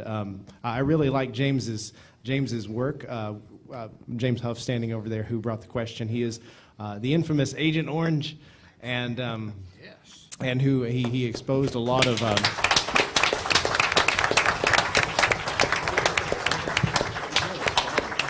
And he really inspired me to kind of go off on my own and to kind of record some administrators who admitted to some very horrible things, which we later discussed on A Voice for Men radio. But yeah, infiltration is a necessary part of activism and sort of playing the double agent. I think that's a necessary skill that I think I remember, Sun Tzu, who wrote The Art of War, said that all war is deception. And there's nothing wrong with being mischievous for a good cause. That's I think that's something which some people can do well. So. Okay, I was going to go to this gentleman first, but go ahead and take your question, then we'll do him, and then I definitely will get to Mr. Vincer. So please, it should be on. Well, yeah. Testing. Yeah, well, the last question pretty much touched on what I was going to talk about. I was going to talk about basically the technique of 3D chess versus full frontal. 3D chess versus full frontal assault, basically. Sort of the post-Marxist critical theory and revolutionary strategies of the feminists could also be effective counter-revolutionary strategies, like the techniques of Saul Alinsky, who obviously influenced Hillary Clinton, things like the Delphi technique, which cultivates a group's consensus, those types of things. I wonder if anybody up there could comment on this type of thing. Maybe Stefan knows about it or someone else. I mean, the only strategy is conviction, passion, and truth. I try not to get too involved in inside baseball about how we're going to take some bunker or, how many diagrams are going to look like my lower intestine before we reach our goal. I think you just want to ground yourself in as much empirical research as possible. You want to live your life as consistently as possible. When you live your own life with integrity and, like a tree, you got to grow down before you grow up. You want to build a building, you dig down first. You learn about yourself, you learn about your own blocks. Self-knowledge is the key to productive change in society. I mean, like Socrates said, know thyself is the first rules. So you learn about yourself, you know yourself, and then you live your own life with integrity. And integrity communicates itself in a way that is intangible, right? I mean, 95% of human communication, or 90% of human communication, is nonverbal. So the degree to which you have overcome your own inhibitions with regards to the truth is the degree to which you will be able to change other people, right? I mean, if you want to go into a boxing ring, you spend years training first, right? And then you go in. So I think that the pursuit of self-knowledge, once you fully accept the truth that you want to bring to the world, when you have accepted it and you've overcome your own barriers, you bring that truth to the world and you're unstoppable because you're just absolutely certain. And it has been one of the great tragedies of human history that the most knowledgeable tend to be the most tentative and the least knowledgeable tend to be the most certain. I think we can correct that and move forward that way. Okay, great. I just wanted to touch on that too briefly. The second stage after know thyself is know thy enemy. I'm not necessarily anti-feminist, as a lot of people here are. One of my favorite places to go, like I like Men's Rights Reddit, where a lot of people are intelligent, but I also feel it's an echo chamber sometimes. So one of the other places I like to go is FemRA Debates, where there's actually more moderate feminists who will actually discuss the issues as opposed to just fighting against you and being vigilant in their position, which forces you to be vigilant against theirs. That second step of getting into the ring, you watch your opponent box. You want to see what he's coming at you with. So when you talk to these people who are actually level-headed feminists, are the kind that were like, these would be good in the movement, who are sometimes like, yeah, I agree where you're coming from. And surprisingly, you're sometimes like, yeah, I agree where you're coming from.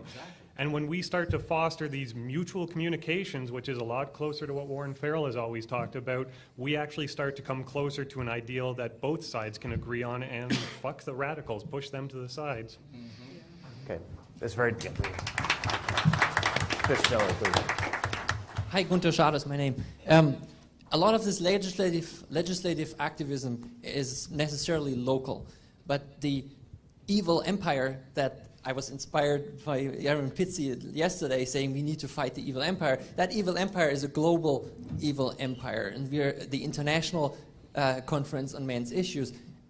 Specifically, I'm talking about the Violence Against Women Act, the Istanbul Convention in Europe, the gender violence law in Spain, which has ruined 2 million men and their families. A new such law just in 2012 enacted in Italy. Same kind of thing. Italy had a very low divorce rate, actually one of the lowest divorce rates in Europe. But that law probably was enacted in order to get that divorce rate up. In Brazil, there's the Lei Maria da Penha. My question is, and as far as activism on it, it has an international impact. What if we manage to get one of those exposed, highly visible countries like the US with its Violence Against Women Act, what if we got one of these laws struck down in Supreme Court, sending a message to the entire world that the basis on which these laws have been created is full of lies? What if we could get a Supreme Court in any one of these countries, in Europe or in the US or Brazil or any one of those countries, what if we could get on one of these Supreme Courts agree with us that this is all based on lies and strike down one of these laws? How could we do that? Is it possible? Legislative activists include Carnell Smith and Robert Franklin. I'll defer to those. I have some thoughts on it, but go ahead. If you guys want to tackle that, that's where I would start. Yes, it is possible to tackle it, but you got to find someone who's affected, who's willing to go the distance. My experience is that a lot of people suffer from a learned helplessness, and where they have a case that we could actually get to a state or a national Supreme Court level, some of them get weary along the way. And there's a lack of funding because the expertise that's needed to do that type of appeal is not just something you can just wake up today and say, I think I'll go and do some appellate briefs. For one of the things that we saw with not just paternity fraud, but with family law issues, men's rights issues, without some way of a national funding for a legal defense fund, it would be very difficult to sustain a legal fight. And there are individuals that, like myself, have tried to get cases before the U.S. Supreme Court on issues that we can prove had national impact.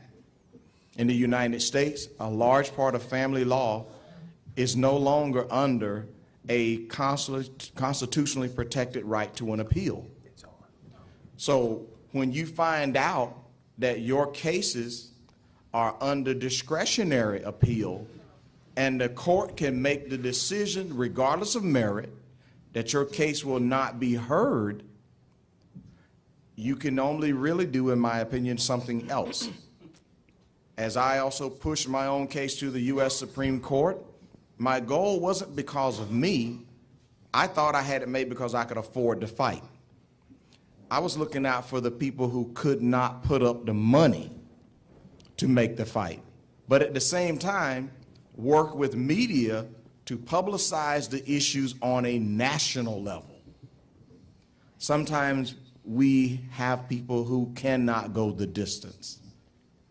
So part of our strategy, in my opinion, we have to come up with the means for a legal defense fund. Yeah, I think that's of course true. If you're talking about invalidating all of VAWA on constitutional grounds, friend, it ain't gonna happen. It's too large and diverse a law. Now, you can attack very important parts of it. Unequal application to men and women it being one of the obvious ones. But of course, Carnell is correct. Remember, the industry that you're attacking, you're not attacking a law, you're attacking an industry, and it is a multi-billion dollar industry, and that is not child's play. Let me say one other thing, and I'm not going to go into this in detail, but in the United States, one aspect of the history of litigation is that it leads to legislation. Legislators see when a judge, a court, expands rights for individuals, legislators freak out and they pass laws that limit those rights that look like they're going to get out of control. And that's another reason to do litigation, is not only for its own sake, but for its effect on Congress. Workers' compensation laws, civil rights laws, products liability laws are all examples of that. Okay. Did you want to say something? Just say a quick thing. In relation to this fellow's question about different styles like Saul Alinsky and so on, one of the most effective, Saul Alinsky, by the way, if you're not familiar with his work, you should get familiar with his work. It's really, for certain types of people, this is a very effective way of protesting. But one of the most important protesters was Gandhi. And one of the strategies of Gandhi is to learn the values of the British system and then take British system values and challenge and say, we believe in your values, but you're not applying them to India. And so we need to say to the courts, we believe in you have to take the values that are most easily believed in. Do you believe in equality? Yes, most people do. And so you say what things are clearly not equal that also don't threaten the psychology of women being protected. So Violence Against Women Act, you can't protest this at this point in history, even though it's unconstitutional, because of the fact that no congressman or senator, or a congresswoman or senator, would be willing to vote against something that they feel would signal to their constituency that they're not protecting women. You can't violate that now at this point in history. But what you can do is say something like, there's women's studies, there need to be men's studies, there needs to be equality. That's equality that people can understand. Once there is people studying more in depth what it really constitutes equality, you can move down through the system to get to where you want to get to. And so that's my response to that. Okay, we have time for we're over an hour now with asking questions. We have time just for a couple more questions. And then Janet has something she'd like to add because there's something very important. We just for 2 more questions. That guy was us. We'll do Mr. Vincer and that gentleman. I'm sorry, but we just have to stop. Okay, it's okay. Mr. Vincer, please go ahead. You got it. Paul, you are absolutely right in the view of the sick brains in the Canada, especially when is the Ontarians has proved and make after the election to put it back that Catherine for the president. Not because of just the $5 billion mishandling of the power station, that is one thing. But the other things, when she was a health minister, she wanted to put into the curriculum for the 4th grade of the school, the boys should be physically to show that is the homosexuality is not wrong with the artificial penis. President of the Canadian Christian College fighted with her on the court to prevent that, to be coming this in the curriculum of the elementary schools. Now, when I'm see at her first view in Toronto, I see the tall man with the big body, and I was thinking, oh, this man has to be a very hard and strong backbone to hold this big body. But now I'm seeing that he have a backbone strong enough to hold all of the voice of the men issue, all of the problems which we have to fight, and you carrying on your backbone. Now,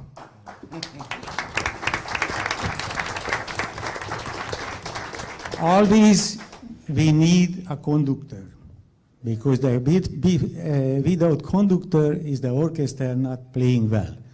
You is a good conductor, and keep them and listening to him. Now, one thing, it's just 2 weeks ago, the famous goalman was passed away from the Hungarian gold soccer team, which was, sorry to English, but they are beat the England for 6-3 in that time. Sorry about, but it is true. And is the famous goalman was passed away, Mr. Grosic. And on the interview, somebody asked him, why is Mr. Budai not played with that game? And the answer was, because he was not a team player. He wanted to make a goal alone. But the Puskás and the other team was the team player. They not want alone to make it, they make it a team to be win. Now, this is what I'm finding out here. This is a team is the excellent work with the team, and don't forget that, which we put it on the coin. That's ripple. It's only be always on life when everybody put their own stone, own piece of work into the silent water, and to be always keep in the life that ripples. That's why I'm asking you always to work together and to listen to the leader, which is a conductor of the orchestra, and we can be successful with the issue which is necessary, first of all, to be get through. Okay. Thank you.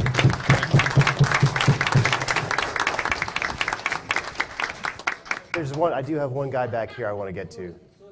One thing more, I'm very proud of my son. When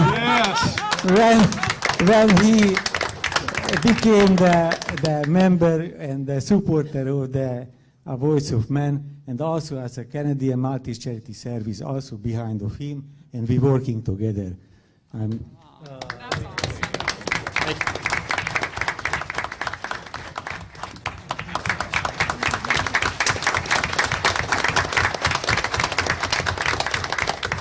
Honestly, it was my father who really made me who I am, and it's his drive, his inspirations, his direction, his leadership that enabled me to do the things that I do today. So it's really his his doing, not even mine. We have one more question for Mark back there, and then that'll be the final question. I'm sorry, we only have time for one more question, please. Mark was first. I'm sorry. Can we give the... Mark was first. I have to... Mark, do you want to yield to her, or... Okay. All right. Okay, go ahead. Okay, sure. This is really quick. Okay, sure. That I'm going to say is that the National Coalition of Free Men, I'm the vice president of, and I feel like I would have been able to give a very important answer to the question about the lawsuits, because we have overturned statutes on domestic violence in California as unconstitutional. And I could have a lot to say about the VAWA. There are portions that are unconstitutional. Okay. And I request that next time the National Coalition of Free Men be included on an activist panel, because we've been activists since 1976. And I feel like that we should be up there. Just so you know, Mark, Harry was invited. I'll tell you. I mess with it. Please go ahead. Thank you very much. Sure. My name is Terry. I'm with Shared Parenting Works. Diana Thompson and I and several other women here are part of a group called Leading Women for Shared Parenting. On our website, we have a statement. Thank you.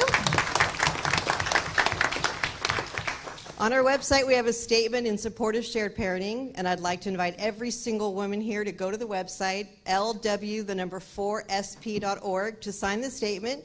I'd like to invite every single gentleman here to ask your mothers, your daughters, your sisters, your coworkers, every single female social media friend that you have to sign it. And I'd like to ask Diana Thompson to join me in inviting all these people to come to the website and sign the statement. Great. Now, okay, we're going to close. Janet had one thing that she felt was very, very important. We're going to close with that. If we could make that really quick, we'll end business there. I want to address the elephant in the room. I think we need to talk about the complete immorality and unacceptability of doxing radical Islamics who say they're going to fly planes into buildings and put pressure cookers at marathons because they're just kidding.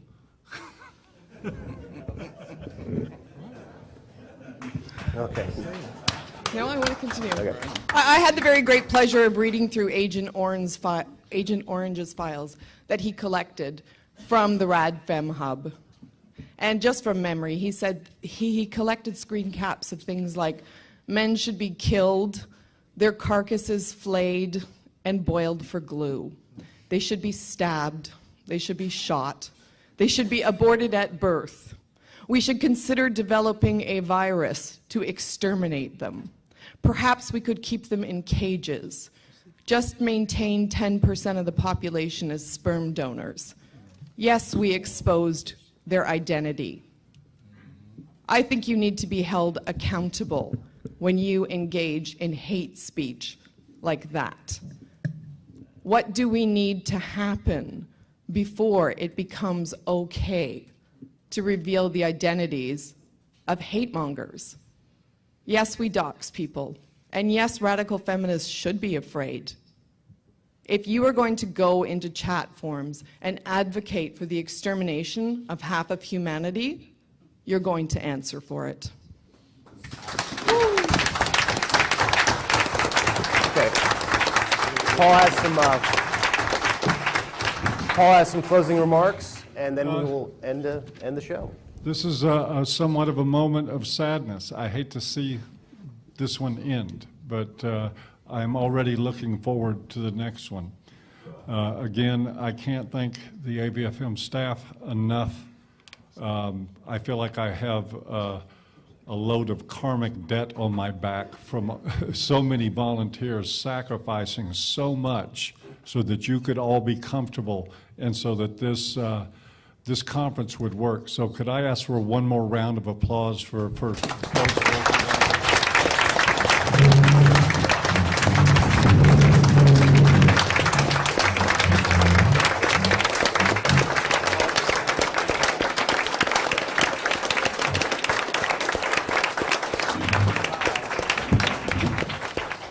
Thank you for doing that. And there is, I am not even going to try because I don't have time. There is a list of people so long in addition to thank. I just want to thank everybody for getting involved, and for making this thing happen. I have a couple of ideas I want to express before we close. One is about anger. What we try to do, and I'll take the heat for it. I'm not perfect at it. But what I really try to do with AVFM and what our staff tries to do is to create a safe place for men who have been utterly destroyed to express their frustration and their anger about what's happening to them. Because people that can't talk about it often explode in unhealthy ways. And at the same time, I ask all of you, and this goes for AVFM staff and readers and just in your daily lives, there is a line where even wounded people's anger crosses into something that is toxic and unhealthy and destructive. And we all have to use our heads to try to discern when somebody's crossing the line between expressing righteous indignation and tipping the scales in toward hatred and self-destruction. So while we want people to express themselves, we want to help them channel that in a way that will ultimately benefit them and benefit this movement. Luckily, we haven't had that much of a problem with that. I want to also respond to something I heard even from the panel, and I have tremendous admiration for everybody up on this panel and all the speakers and the participants in the press conference. But I would disabuse anybody of the notion that there is a radical wing to the men's movement. I would totally reject that idea. There are certainly some nutcases out on the internet. That's no surprise. There are some small forums where people have some really bad ideas. But I have never seen anybody with a prominent audience on men's issues ever make any kind of headway based on hatred or aggression or violence. I've never seen it once. This is the most peaceful, rational movement I have ever experienced. And I don't want to feed into the idea that we have a radical wing that's a problem. And I trust the people on this panel and the people in this room and the people that read our website that if that started happening, we would come together and put a stop to it.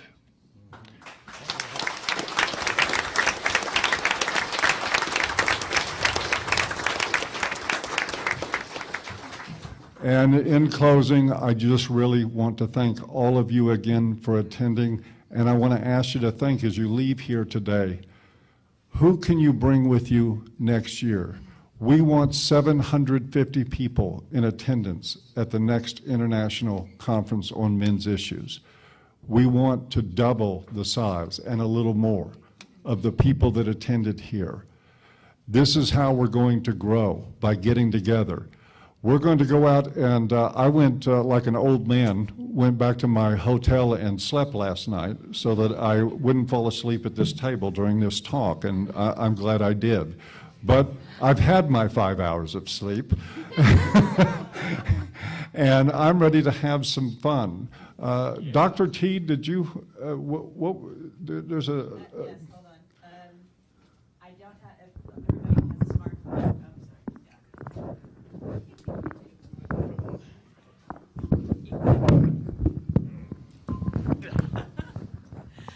Yes, I found a place. It's down the road from our hotel. First of all, I want to apologize to anybody who went to the Dakota Inn last night. Apparently a small handful of people did, and then everybody else went to the tavern next to the hotel. I'm very sorry. I don't know what happened. But there is a place called Malone's. It's right down the road from the Marriott. They can accommodate up to 200 people. It's, you know, traditional beer, pub food, and it'd be great if everybody went there. And I'm sorry, but my battery died, so I can't, of course I put the address on my phone, so I can't pull that up for everyone. Well, this is the age of smartphones. One last thing that I can't neglect to do. We gave Aaron Pitsey a Lifetime Achievement Award at our banquet. It was embedded with 2 silver coins. Many may not know it, but Mr. Binzer, Peter Binzer here, is a master designer, has created works of art with his hands in his trade for many, many years, and he dedicated his enormous talent to creating that coin and that award for Aaron Pitsey, and I just wanted to say thank you, sir, for your talents.